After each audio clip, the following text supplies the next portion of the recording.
It was May 4, 2023. The Diego Armando Maradona Stadium was exploding. Blue confetti covered the sky over Naples like snow. People wept in the stands. Others embraced in the streets. Men in their 50s, their 60s, people who knew what it meant to wait, sobbed without any shame whatsoever. Napoli had just won the third Scudetto in their history. 33 years after the last one. But what few people outside Italy truly understand, what the celebration doesn't show, what the confetti hides, is that less than 20 years before that moment, this club did not exist. In 2004, Napoli went bankrupt. It wasn't a crisis. It wasn't a difficult relegation. It was the end. 70 million euros in debt, Italian courts, and the silence of a club that had once been the greatest in southern Italy. This is the story of how a club died, was reborn from absolutely nothing, without training balls, without jerseys, and returned to the top of Italian football. This is the story of Napoli. Chapter 1. The city. To understand Napoli, you need to understand Naples. Naples is not Rome. It is not Milan. It is not the Italy the world imagines when it thinks of European glamour, Swiss banks, or luxury fashion houses. Naples is something else entirely. It is a city that has carried on its back centuries of conquest by empires that arrived, dominated, and left. Greeks, Romans, Normans, Spanish, French. Always someone from outside coming to give orders. And the Neapolitans, surviving. Always surviving. It is the city of Vesuvius, the volcano that destroyed Pompeii and that today sleeps, or pretends to sleep, just a few kilometers from the city center. It is the city that gave the world pizza. That gave the world one of the most imitated cuisines in history. That celebrates Christmas in a way unlike anywhere else on the planet, with enormous nativity scenes and noise and light and people in the streets until 3 in the morning. It is also a city marked by poverty, by unemployment, by the Camorra, the local organized crime network, a shadow that has crossed decades. A city that has always felt abandoned by the wealthy north of Italy, that looks at Milan and Turin as if they were different countries. And in that context, football was never just football. Football in Naples is identity. It is the only arena where the city can shout to the world, we exist too. We matter too. That is why, when Napoli won their first Scudetto in 1987, a banner appeared at the main cemetery in the city. It read, "You don't know what you're missing." The dead Neapolitans, according to that banner, deserve to know. That is Naples. That is what football means there. Chapter 2. The origins. The official history of Napoli begins in 1926, but the roots go deeper. In 1904, an Englishman named William Potts founded the Naples Football and Cricket Club in the city. Football had arrived through the port, brought by British sailors docking in southern Italy. In 1912, a rival emerged, the US International Napoli. For a few years, the two clubs competed for the city. But in 1922, under financial pressure, already, even then, the two clubs merged. And in 1926, after yet another reorganization, the Association Calcio Napoli was born. The name the world would come to know. The early years were ones of survival. Relegations, returns, average campaigns. A club fighting against the drop in most seasons. Until the 1960s, when Napoli began building something more solid. They won the Coppa Italia in 1962, the first second division club to ever win the competition. They began attracting better players, better attention. In 1975, they finished second in the Italian league. In 1976, they won the Coppa Italia again. The club was growing. The city was growing with it. But something was still missing. One element that would transform everything. Maradona hadn't arrived yet. Chapter 3. The arrival of Maradona. On July 5, 1984, Diego Armando Maradona arrived in Naples. He was 23 years old. He was coming off a troubled spell at Barcelona, where the relationship with the board had soured and where a criminal tackle from defender Andoni Goicoechea had nearly destroyed his ankle, and perhaps his entire career. He was leaving. Barcelona wanted to sell. And Napoli, in a move that seemed almost surreal for a club from southern Italy, paid 13 billion lire. The equivalent of roughly $10 million. The most expensive transfer in the history of football at that point. When the plane landed in Naples, 80,000 people were waiting at the airport. 80,000. in a stadium that held 72,000. The city had stopped. Schools closed. Shops closed. The police tried to manage the chaos, but it was impossible. The man stepping off that plane was not just a footballer. He was a symbol. He was the message Naples had waited decades to send to northern Italy. Look at us. Diego felt that from the very first day. The first results didn't come immediately. In 1984-85, Napoli finished 8th. In 85-86, 3rd. The team was growing, adapting, learning how to play with the Argentine genius. And then in 1986, Diego returned from the World Cup in Mexico as the greatest player on the planet. The goal against England, the hand of God and the goal of the century, as he would call them himself. The 60-meter solo run that left 5 English players on the floor.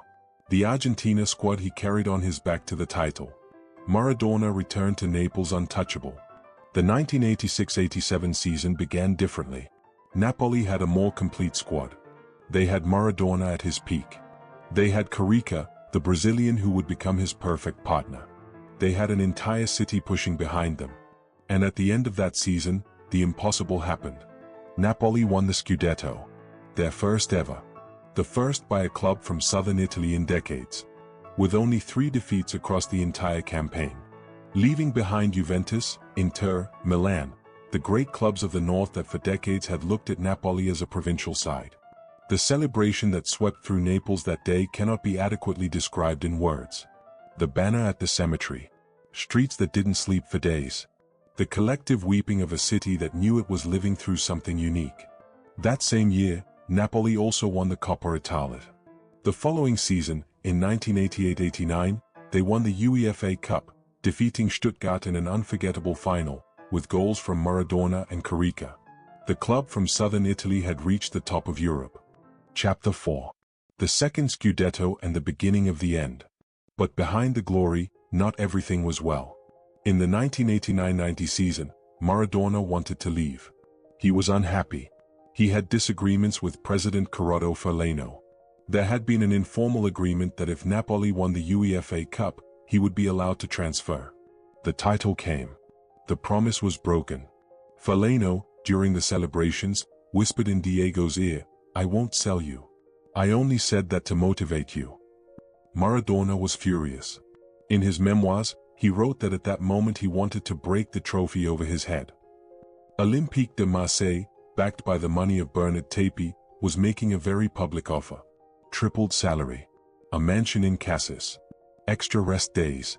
Even a business role in Argentina after retirement. Maradona was tempted. And then he didn't come back from the pre-season. He stayed in Argentina. Extended his holidays. Pressured the club through the press. In one interview, he said, "Reason tells me to stay in Naples, but my heart is pushing me somewhere else." The Italian press took the opportunity to attack. Stories emerged accusing him of drug trafficking. Of having ties to the Camorra. Old photographs from a party at the home of crime figures were republished. The police denied some of the allegations, but the damage had been done. When the Serie A season began, Maradona still hadn't returned. Napoli played their first rounds without their greatest player. And then he came back. And what happened next is the kind of story that only football can tell. In a dramatic match against Fiorentina, with Napoli losing 2-0 midway through the second half, Maradona came off the bench, out of shape, wearing an unfamiliar number 16 shirt, missed a penalty, and then, in the closing minutes, delivered the perfect cross for Corradini to head home and complete a 3-2 comeback. It was a city's reconciliation with its idol. From that point on, with Diego back and motivated, Napoli were unstoppable. Maradona scored 16 goals that season, the best of his career in Serie A, 11 assists. He led Napoli with brutal consistency. And on April 29, 1990, with a goal born from a Maradona free kick that found the head of Marco Baroni, Napoli beat Lazio and won the second Scudetto. 51 points. The best attack in the league, with 57 goals. 33 of 34 possible points at home. It was the summit. The highest point Napoli would ever reach with Maradona. But in the months that followed, the World Cup came, to the south of Italy. And with it, the fracture. The semi-final between Argentina and Italy was played at the San Paolo Stadium in Naples. Diego publicly asked the Neapolitans to support Argentina. Italy held its breath. Naples was divided between its heart and its nation. Argentina won on penalties and eliminated Italy from the World Cup on home soil. And after that night, for a large part of Italy, Maradona was never quite the same hero again. In the 1990-91 season, Napoli fell early in the Champions League, eliminated by an unlikely Spartak Moscow. The Serie A campaign was mediocre. And then, in March 1991, after a match against Bari, Maradona failed a drug test. Cocaine. A 15-month ban. The end of his relationship with Napoli. At 30 years old, Diego Maradona would never wear the sky blue shirt again. The supporters who watched his last match didn't know it was the last. We never know. Chapter 5. The Decline. After Maradona, Napoli entered a slow collapse. Not all at once. These falls never happen all at once. They are erosions. Wrong decisions accumulating on top of each other. Players sold and not replaced adequately. Directors confusing what the club had been with what it could still be. In 1991-92, without Maradona, Napoli finished 8th. In 92-93, 7th. Still a respectable club. Still with quality players. But without the force that Diego's presence had created. And then the years passed. Napoli were relegated to Serie B for the first time in 1998. They came back. They were relegated again in 2001. They came back again. Each cycle up and down left the club financially weaker. The debts grew. The management was a disaster. And the supporters, against all of this, through all of it, kept showing up. This detail cannot be overlooked. Throughout all those years of falling, of relegation, of humiliation, Napoli had one of the most ferocious fan bases in Italy. People who had seen Maradona. Who had wept with joy in 1987 and in 1990. Who could not abandon their club even when every sign pointed to the exit. But in 2004, there was no exit to take. Chapter 6. The Bankruptcy. On August 2, 2004, Napoli failed to obtain the license to compete in Serie B. 70 million euros in debt. Unpaid creditors. Delayed wages. A club that had tried for years to live beyond its means, desperately clinging to the legacy of an era that had ended more than a decade before. The Italian courts declared the official bankruptcy. Napoli had ceased to exist. Think about that for a moment. A club founded in 1926. A club that won 2 Scudetti. A club that had welcomed Maradona and transformed an entire city. A club that had brought 80,000 people to an airport to wait for a footballer. That club was gone. Or almost. Because Italian law allowed a new club to be registered with the same name and fan base, provided someone took on the debts and started over from nothing. And it was at that moment that an unexpected man stepped forward. Aurelio De Laurentiis. A film producer. Nephew of Dino De Laurentiis, one of the greatest producers in Hollywood history. A man who had never managed a football club. Who was not exactly a fanatical supporter. Who saw in Napoli a project, and perhaps a film, because film producers see films and stories like this. He bought the club. Changed the name, as required by the courts, to Napoli Soccer. Guaranteed the debts. And then announced to the world what few believed in that moment: Napoli would start again. In the 3rd division of Italian football. From zero. Chapter 7. The Rebirth. What happened next is one of the most human stories football has ever produced. In the summer of 2004, a group of players was hastily assembled to build the squad for Serie C1, the 3rd division. Among them, a Brazilian striker called Robson Machado Toledo, who had come from Udinese. He was convinced by sporting director Pierpaolo Marino to embrace the project. When he arrived at the training ground, Robson found chaos. "We didn't even have a ball to train with," he would say years later. "No socks, no shirts, no shorts. We were 7 players, not even 10. We had a collection among ourselves, the manager and the fitness coach, to buy balls and training kit. The purchases were made in a discount utility store. Items with no club badge or brand. Balls bought at a market stall, classic black and white panels, with nothing written on them.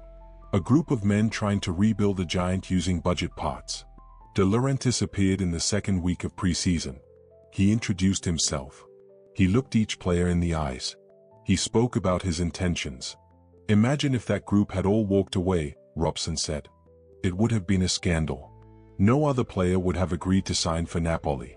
The president came to show that he was personally committed to the project. And then something happened that nobody anticipated. In the first competitive match in the third division, against Cittadella, the stadium, still named the San Paolo at the time, was full. 52,000 people. For a third division match. The city was in delirium, said Robson. There were more people in the streets than in the stands. A new era was being born. The first season, 2004-2005, was a triumph. Napoli won their group by 13 points and earned promotion to Serie B. The following season, in 2006-2007, De Laurentiis successfully recovered the historic club name, Società Sportiva Calcio Napoli, through the courts. And that Napoli, with their name restored and their badge back, finished second in Serie B, behind only a Juventus that had itself been relegated in the Calciopoli scandal. In 2007-2008, Napoli were back in Serie A. 3 years. From the third division to the top flight. Chapter 8. The Reconquest of Respect. Napoli did not return to Serie A to be a supporting act. De Laurentiis had a plan. Not a plan to spend beyond their means. The lesson of 2004 was engraved too deeply for that. It was a plan of management. Of finding talented players before the market noticed them. Of building a financially sound club that could compete within its own reality. Over the following seasons, the club climbed step by step. First, survival in Serie A. Then, European qualification. In 2011-12, they won the Coppa Italia, the first trophy of the new era. They returned to the Champions League. They finished second in the Italian League in 2012-13. And throughout those years, players emerged who became icons. Marek Hamsik, the Slovak who would become the club's all-time leading scorer. Edinson Cavani, who filled the net before leaving for Paris Saint-Germain. Lorenzo Insigne, raised in the club's academy, captain, the symbol of a new Naples.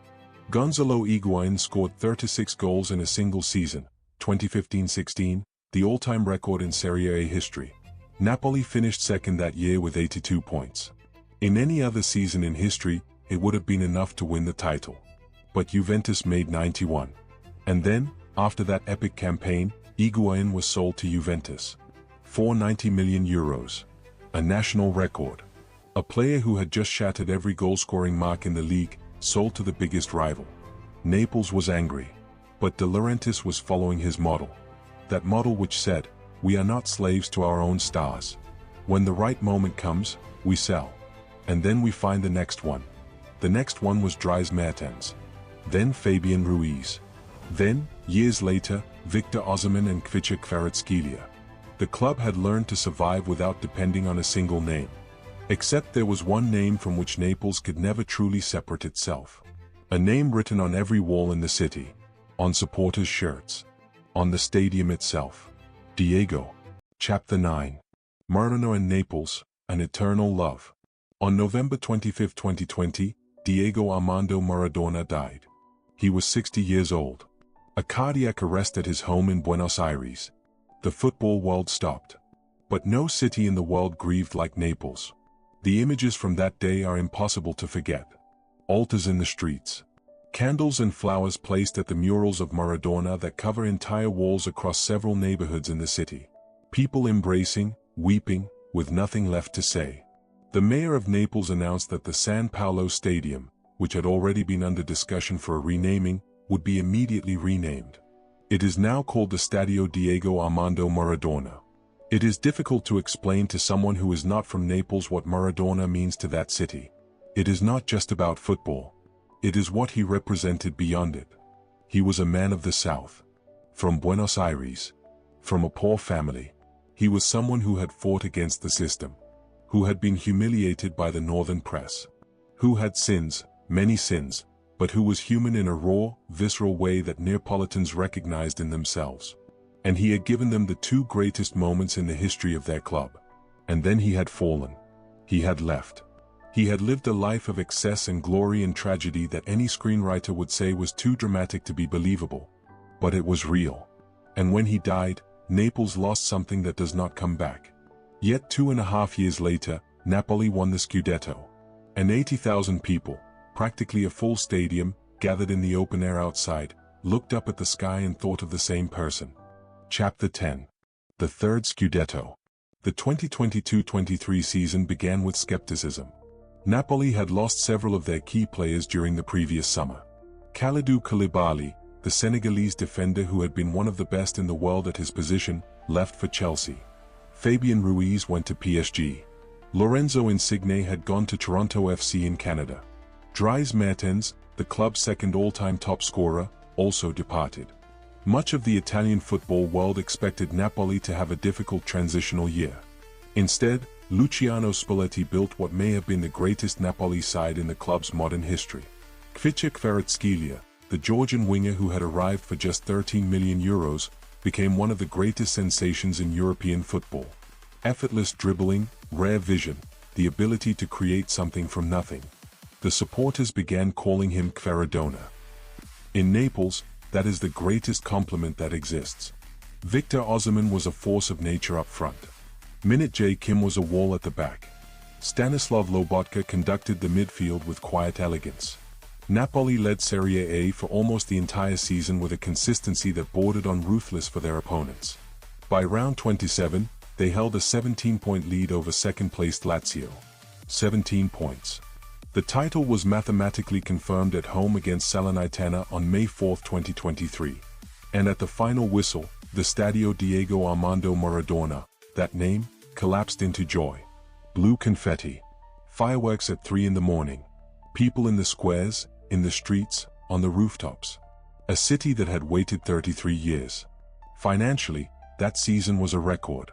An EBITDA of €122 million, the best in the history of Italian football. A wage bill of just €111 million, one of the lowest for an Italian champion in decades, while Juventus spent €300 million and finished 7th. A Scudetto won with intelligence. With planning. With the model that De Laurentiis had promised in that chaotic 2004 pre-season, when there were not even footballs to train with. 33 years and a rebirth later, the promise had been kept. Chapter 11. The chaos after glory. But football does not forgive arrogance. After the Scudetto, Luciano Spalletti announced that his cycle was complete. He left. Days later, he was announced as the head coach of the Italian national team. And then Napoli descended into managerial chaos. Rudi Garcia lasted 4 months. Walter Mazzarri lasted 3. Francesco Calzona, another 4. In a single season, the champions of Italy had 3 different managers. The result? 10th place in Serie A, out of European competition for the first time in years. The irony is impossible to ignore. The club that had won the title with surgical precision fell apart within months for lack of the very thing that had built it: patience. Continuity. The recognition that managers are not interchangeable components. The fall was painful. And expensive. Because missing out on European football meant losing tens of millions of euros in Champions League revenue, a goldmine the club had exploited with great skill. But De Laurentiis did not stand still. Chapter 12. Antonio Conte and the reset. In the summer of 2024, Napoli announced Antonio Conte as their new manager. Conte is not a man of half measures. He is a man who transforms clubs, who imposes structure, who demands absolute commitment. Who won the Premier League with Chelsea, the Scudetto with Internazionale, and 3 consecutive Serie A titles with Juventus. Who transformed the Italian national team before Euro 2016. And under Conte, Napoli began to compete again. Kvaratskhelia was sold to PSG for €70 million in the winter window, a massive loss on the pitch, but one transformed into an accounting profit of nearly €67 million through the club's amortization model. In his place arrived McTominay, Lukaku, the reunion of the Conte-Lukaku partnership that had shone at Inter, David Neres and others. After 23 rounds of the 2024-25 season, Napoli were leading the table again. It is not the same squad as 2023. It is not the Napoli of Maradona. But it carries, perhaps, the same spirit, that of a city that does not give up. That survives. That rises. Chapter 13. What all of this means. The story of Napoli is not just about football. It is about what happens when a city deposits its entire identity into 11 players and a sky blue shirt. It is about the inevitable cycles of glory and collapse that sport produces. It is about a film producer who arrived at a bankrupt club with a promise and, against all probability, kept it. It is about Maradona. Always about Maradona. A name that in Naples needs no surname. It is about those 7 players in an empty training ground, without a ball, without a shirt, pooling their money to buy equipment and rebuild something that had been destroyed. It is about 52,000 people who packed a stadium to watch a third division match because they needed to believe in something. It is about blue confetti falling over a city that waited 33 years. In football, glory can last forever. Or it can last a single season. It can be destroyed by debt, by a failed drug test, by 3 wrong managers in a single year. But sometimes, rarely, in those moments when the sport justifies everything it is, a club dies and comes back. And when it comes back with a stadium that carries the name of the greatest player who ever lived. Naples does not forget. And Napoli, in the same way, was not forgotten.